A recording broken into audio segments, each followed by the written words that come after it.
Baik, ini pertanyaan terakhir Pak Harmen.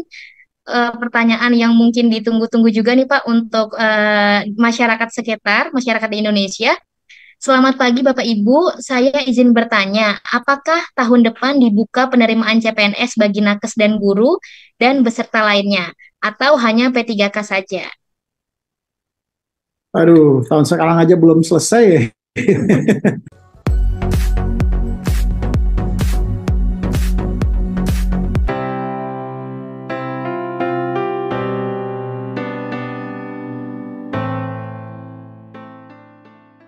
Mungkin tadi Pak soal sertifikat CAT nih Pak. Kan tadi Ya, berlakunya itu 1 tahun setelahnya ya Pak ya, 1 tahun setelahnya. Nah, ini kalau misalkan jika ikut seleksi tahun 2023, periode selanjutnya ternyata 2025, apakah bisa nilai sertifikat itu dipakai di tahun 2025 Pak? ya, jadi di dalam ketentuannya Menteri Pan RB dikatakan bahwa bukan berdasarkan tahun, tetapi dapat digunakan satu kali ke depan. Jadi artinya apa? Kalau bisa digunakan satu kali di depan, kalau tahun 2024 tidak ada seleksi, maka yang bersangkutan bisa menggunakan di tahun 2025. Kalau 2025 masih ada seleksi. Karena ketentuannya itu adalah bisa digunakan satu kali ke depan. Jadi bukan di tahun seleksi tahun depan 2024, tidak disebutkannya seperti itu.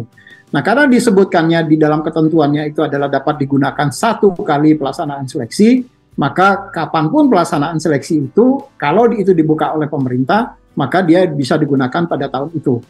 Tetapi kalau kemudian pada tahun itu teman-teman misalnya, misalnya nih, tahun ini teman-teman dapatkan skor katakanlah 425. Tapi 425 saja belum lulus gitu loh, belum masuk 3 kali formasi. Kalau 425 saja belum masuk 3 kali formasi, apakah saya yakin 425 tahun depan itu akan saya bisa masuk 3 kali formasi? Kan pasti peluangnya akan lebih kecil lagi karena orang yang ikut pasti juga akan semakin fresh, orangnya juga akan semakin belajar.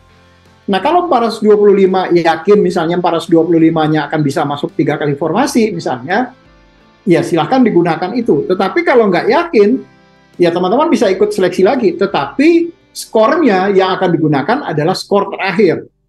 Jadi ini memang kemudian menjadi gambling. Mau menggunakan skor yang ada, tapi hanya kalau yang sekarang saja nggak masuk, misalnya mau menggunakan itu di tahun depan, kan peluangnya pasti lebih kecil lagi sebetulnya. Atau belajar kembali, belajarnya tentu harus sungguh-sungguh, belajarnya, kemudian siapa tahu kalau dapatnya lebih tinggi dari itu. Tetapi kalau lebih rendah dari itu ya risikonya juga ada. Jadi pasti segala sesuatu itu akan ada risikonya. Hanya saja kalau kembali ke pertanyaannya itu hanya bisa digunakan satu kali di dalam seleksi berikutnya. Baik Pak, berarti sudah terjawab sudah ya Pak ya, untuk sertifikat ini tidak berdasarkan tahun ya Pak ya? Tapi bisa digunakan satu kali pada tahun berikutnya. Baik, ini pertanyaan terakhir Pak Harmen. Pertanyaan yang mungkin ditunggu-tunggu juga nih Pak untuk masyarakat sekitar, masyarakat di Indonesia. Selamat pagi Bapak Ibu, saya izin bertanya, apakah tahun depan dibuka penerimaan CPNS bagi nakes dan guru dan beserta lainnya, atau hanya P3K saja? Aduh, tahun sekarang aja belum selesai ya. Saya belum tahu apakah tahun depan akan dibuka formasi untuk CPNS atau P3K. Tetapi yang jelas saya baru akan menyelesaikan dulu yang di depan mata. Di depan mata ini adalah seleksi masih berlangsung. Kita baru menyelesaikan seleksi CPNS SKD, baru selesai tanggal 18 kemarin. Sebentar lagi akan keluar pengumuman 3 kali formasinya dari SKD, dan tentu akan ada masa sanggah di situ terkait dengan siapa saja yang masuk 3 kali formasi. Tetapi pada saat yang bersamaan juga sedang berlangsung seleksi kompetensi manajerial dan sosiokultural serta wawancara untuk P3K. Jadi saya masih fokus untuk menyelesaikan ini dulu, jadi belum mau berpikir apakah tahun depan masih ada CPNS-nya atau ada P3K, atau karena selesaikan dulu satu-satu.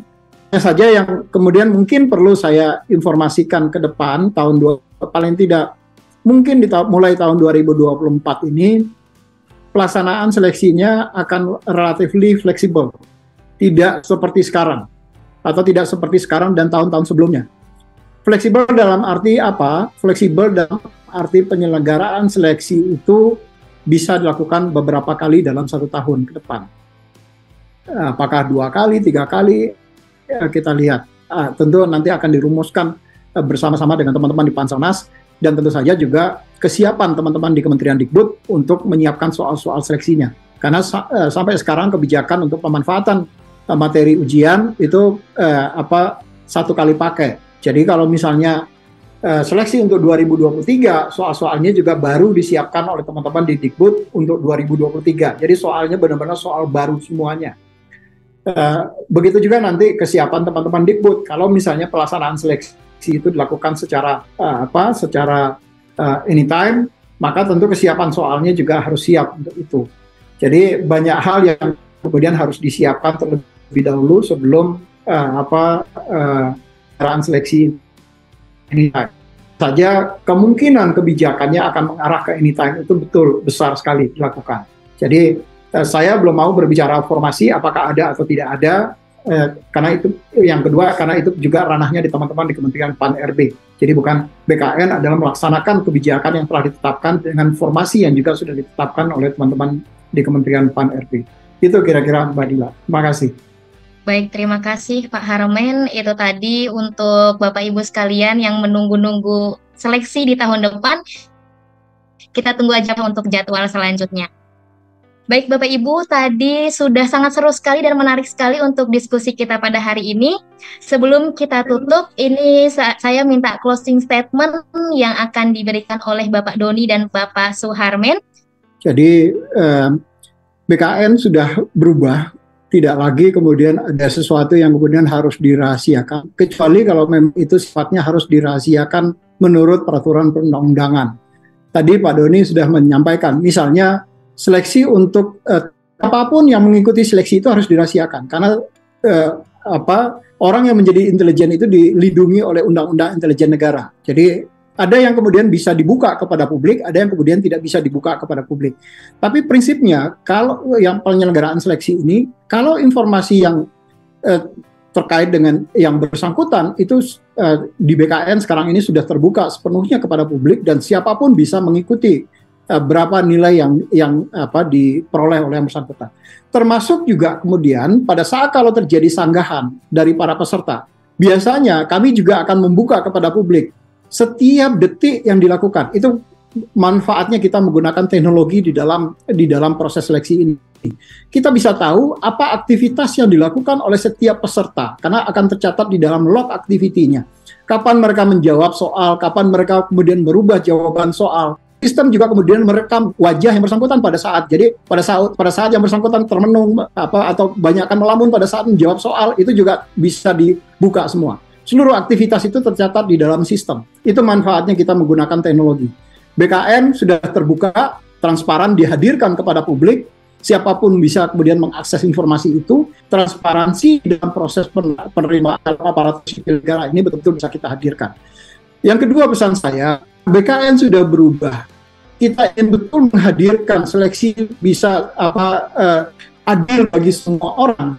Maka tentu jalur-jalur lintas untuk orang bisa masuk menjadi aparatur sipil negara sudah harus dihilangkan. Jadi mohon berhati-hati betul, masyarakat jangan sampai tertipu oleh publik, karena Anda akan dirugikan betul kalau itu dilakukan. Yang rugi siapa? Yang saya sayangkan betul adalah Anda untuk membayar joki, membayar calo, itu sampai menjual tanah. Yang saya pernah mendapat laporan itu, menjual sawah orang tuanya. Tetapi kemudian yang Anda peroleh apa? Yang akan Anda peroleh adalah diblokir. Karena Anda kemudian ketahuan melakukan kecurangan. Jadi sebaiknya kalau Anda memang ingin menjadi aparatur sipil negara, maka masuklah menjadi aparatur sipil negara dengan sewajarnya, belajar kalau ingin lulus, dan tentu saja berdoa setelah itu semoga Anda kemudian bisa menjadi yang terbaik. Itu